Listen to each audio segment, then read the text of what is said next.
भागीरथी गांव में पूर्वी अपनी सास सुषमा के साथ रहती थी। पूर्वी की शादी को अभी 2 महीने ही हुए हैं। उसका पति प्रवेश शहर में दिहाड़ी मजदूरी का काम करता है। शादी के महीने भर बाद ही प्रवेश शहर काम के लिए लौट गया, जबकि पूर्वी गांव में ही अपनी सास सुषमा के साथ रहने लगी। एक रोज, अरे करम चली, ना जाने वो कौन सा मनहूस समय था जब मैं अपने बेटे के लिए तुझे ब्याह कर ले आई। तेरी माँ ने तुझे खाना तक बनाना नहीं सिखाया। ना तो सब्जी में नमक है और ना रोटी गोल है। पता नहीं कहाँ से हमारे पल्ले पड़ गई। सुषमा अपनी बहू से कभी खुशी नहीं रहती थी। वो हमेशा उसे किसी न किसी बात के लिए ताने देती ही रहती थी। पूर्वी एक गरीब परिवार से थी। वो शादी पर अपने साथ कुछ भी दहेज नहीं लाई थी। सुषमा उससे घर के सभी काम लेती। फिर भी सुषमा पूर्वी को कभी उसकी गरीबी के लिए ताने देती तो कभी उसके बनाए हुए खाने में नुक्स निकालती। बेचारी पूर्वी इन सब से बहुत दुखी रहती थी। और फिर एक दिन, अरे नास पिटी, ये तूने कैसा खाना बनाया है? सब्जी जली हुई है और कच्ची रोटियां हैं। तेरे मायके में खाते होंगे ऐसा खाना, मेरे यहाँ तो नहीं चलेगा, समझी? चल निकल जा मेरे घर से। माँ जी मुझे घर से मत निकालो। मैं सच में अब अच्छा खाना बनाना सीख लूंगी।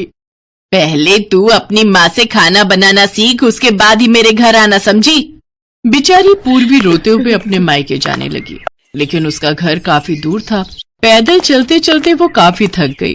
फिर वो एक पेड़ की छांव में बैठ गई। उसे चलते चलते काफी जोरों की भूख लगने लगी। मुझे तो बहुत जोरों की भूख लगी है। अभी तो मायका बहुत दूर है। वहाँ पहुँचते पहुँचते तो मेरी हालत खराब हो जाएगी। मेरे पास तो पैसे भी नहीं है। काश कि मैं अपने साथ कुछ खाने को ही ले आती। अब मैं कैसे अपने घर तक पहुँच पाऊंगी? काश कि मेरे पास नोटों की गड्डी होती और कुछ खाना होता। उसके इतना कहते ही नोटों की गड्डी और खाने की थाली उसके सामने प्रकट हो जाती है। अरे ये पैसे और खाना कैसे आया? तभी वो जिस पेड़ के नीचे बैठी थी उसमें से आवाज आती है, बेटी, ये खाना और नोटों की गड्डी मैंने तुम्हें दी है। पर ये कैसे संभव है? भला ये पेड़ रोटी और खाना कैसे दे सकता है? बेटी, मैं एक जादुई पेड़ हूँ और मैं किसी की भी कोई भी इच्छा पूरी कर सकता हूँ। तुमने अभी खाने की और नोटों की गड्डी की इच्छा जताई थी, इसलिए मैंने तुम्हें ये सब दिया। लेकिन तुम इस जंगल में क्या कर रही हो? तब पूर्वी ने अपनी दुख भरी दास्तान उस पेड़ को बताई। बेटी, तुम मेरे तने से चकला बेलन बना लेना। मेरे तने से बना हुआ चकला बेलन भी जादुई ही होगा। उस पर अपने आप ही रोटियां बनने लगेंगी। तुम्हें उस चकला बेलन के सामने अपनी इच्छा बतानी है और फिर जो भी तुम्हें चाहिए वो तुम्हें दे देगा। पेड़ की बात सुनकर पूर्वी बहुत खुश हुई। उसने पहले पेट भरकर खाना खाया और फिर उस पेड़ ने उसे अपना तना दिया। उसे देखकर पूर्वी सोचने लगी, ऐसा करती हूँ, इस तने को लेकर अभी अपनी माँ के घर चली जाती हूँ। वहीं कुछ दिन रहकर इससे चकला बेलन भी बनवा लूंगी और वापस आकर सासू माँ से कह दूंगी कि मैंने खाना बनाना सीख लिया है। दोपहर बाद पूर्वी अपने मायके पहुंच गई और वहां उसने अपनी माँ आशा को सारी बात बताई। पूर्वी बेटा, तू कल ही इससे चकला बेलन बनवा लेना। इसका कुछ दिन हम भी इस्तेमाल कर लेंगे। हाँ माँ, इसके इस्तेमाल से तुम्हारी भी गरीबी दूर हो जाएगी। उस रात सभी खाना खाकर सो गए। दूसरे दिन पूर्वी ने उस जादुई तने से एक चकला बेलन बनवा लिया। माँ, मैंने जादुई चकला बेलन बनवा लिया है। क्यों ना हम इनसे अब कुछ मांग कर देखें?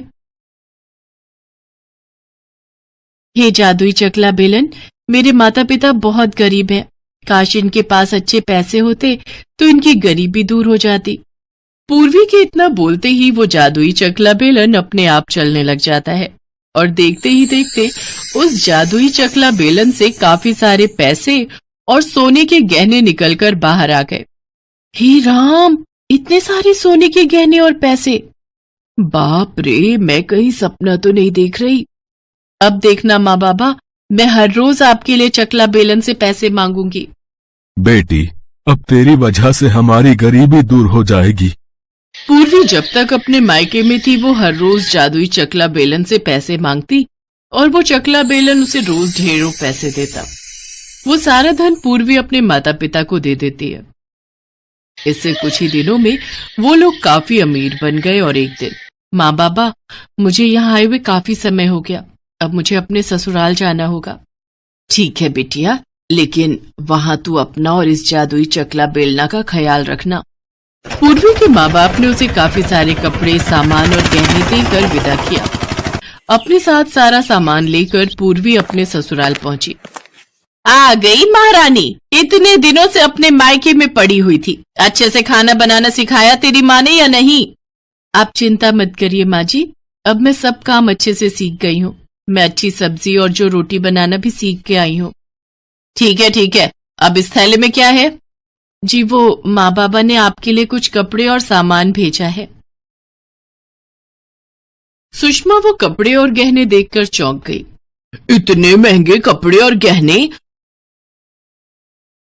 तुम्हारे उन गरीब माँ बाप के पास इतना महंगा सामान खरीदने के लिए पैसे कहाँ से आए?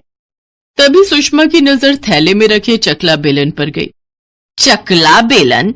ससुराल का चकला बेलन पसंद नहीं आया क्या, जो मायके से उठाकर इसे भी ले आई हैं? माँ जी, मैंने इसी चकला बेलन पर गोल रोटियां बनानी सीखी हैं, इसलिए इसे अपने साथ ही ले आई। अच्छा चल ठीक है, अब इसे रख दे और जल्दी से खाना बना, मुझे बहुत भूख लगी है। हाँ, सफर से इतना थक कर आई हूँ, अब मुझसे खाना नहीं बनाया जाएगा। ऐसा करती हूँ, आज चकला बेलन से ही खाना मांग लेती हूँ। पूर्वी किचन में जाती है और चकला बेलन को अपने सामने रखकर कहती है, काश मेरे सामने ढेर सारा स्वादिष्ट खाना आ जाए। पूर्वी के ये सोचते ही उसके सामने ढेर सारा स्वादिष्ट खाना आ जाता है। ये देखकर पूर्वी बहुत खुश हुई। वो जल्दी से सुषमा के पास गई। माँ जी, चलिए खाना तैयार है, आप चलकर खाना खा लीजिए। इतनी जल्दी खाना? अरे खिचड़ी या दलिया ही बना दिया क्या? आप खुद ही चलकर देख लीजिए। सुषमा रसोई घर में जाती है तो वहां ढेर सारे पकवान देखकर पूर्वी से कहती है, इतनी जल्दी इतना सारा खाना? तूने कैसे बना लिया? अरे अपनी माँ के घर से खाना बनाना सीख कर आई है या कोई जादू टोना? माँ जी, मैंने खाना बनाना सीख लिया है, अब मैं जल्दी जल्दी खाना बना लेती हूँ। सुषमा को अपनी आंखों पर बिल्कुल भी विश्वास नहीं हो रहा था, लेकिन उस दिन उसने भरपेट खाना खाया और फिर पूर्वी से बोली, बहू, खाना तो तूने बहुत ही अच्छा बनाया है। चलो, घर से निकालने का कुछ फायदा तो हुआ कि तूने अच्छा खाना बनाना सीख लिया। फायदे तो मुझे बहुत हुए सासू माँ। इस तरह पूर्वी अपने जादुई चकला बेलन से जब भी खाना मांगती, उसके सामने झट से खाना बनकर आ जाता। ऐसे ही कुछ दिन बीत गए और फिर एक दिन प्रवेश वापस अपने गांव आया। क्या बात है जी, जब से आप आए हैं दुखी लग रहे हैं। क्या बताऊं पूर्वी, शहर से आते वक्त सोचा था कि तुम्हारे और माँ के लिए कुछ कपड़े और कुछ सामान ले लूंगा, लेकिन सच कहूं तो जो भी मजदूरी मुझे मिलती है उसमें तो मेरा किराया, खाने पीने का खर्चा, साथ में तुम लोगों के लिए जो खर्चा भेजता हूँ वही निकल पाता है। उसके बाद तो बचत के नाम पर कुछ भी नहीं बचता। आप परेशान मत होइए जी, अब हमें पैसों की कोई परेशानी नहीं होगी और अब से आपको मजदूरी करने की भी जरूरत नहीं पड़ेगी। ये तुम कैसी बातें कर रही हो पूर्वी? अगर शहर जाकर मजदूरी नहीं करूंगा तो तुम्हारा और माँ का गुजारा कैसे चलेगा? घर खर्च कैसे चलेगा? पूर्वी ने प्रवेश को जादुई चकला बेलन की सब बात बता दी, साथ ही उसको ढेर सारे पैसे भी निकाल कर दिए। और ये सब करते हुए उसकी सास सुषमा ने उसको देख लिया। ओह, तो ये राज है इस जादुई चकला बेलन का। इसके इस्तेमाल से ही पूर्वी इतना बढ़िया खाना बना रही थी, साथ ही ये तो ढेरों पैसे भी देता है। मुझे जल्द ही इस जादुई चकला बेलन को चुराना होगा। रात को मौका मिलते ही सुषमा वो जादुई चकला बेलन चुराने जाती है तो बेलन अपने आप हवा में उड़ते हुए सुषमा की पिटाई करने लगता है। तभी सुषमा जोर जोर से दर्द के मारे चीखने लगी, अरे कोई मुझे बचाओ, नहीं तो आज तो ये बेलन मेरी जान लेकर ही छोड़ेगा। तभी वहां प्रवेश और पूर्वी भी आ गए।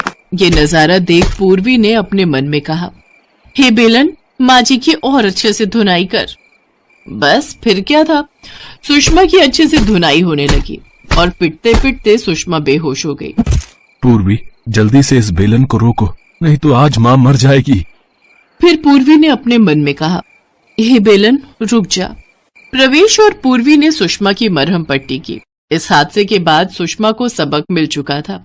साथ ही उसने कसम खाई कि वो चकला बेलन को कभी हाथ नहीं लगा। इस वीडियो को लाइक करें, हमारे चैनल को सब्सक्राइब करें, बेल आइकन जरूर प्रेस करें हमारी न्यू वीडियो सबसे पहले देखने के लिए।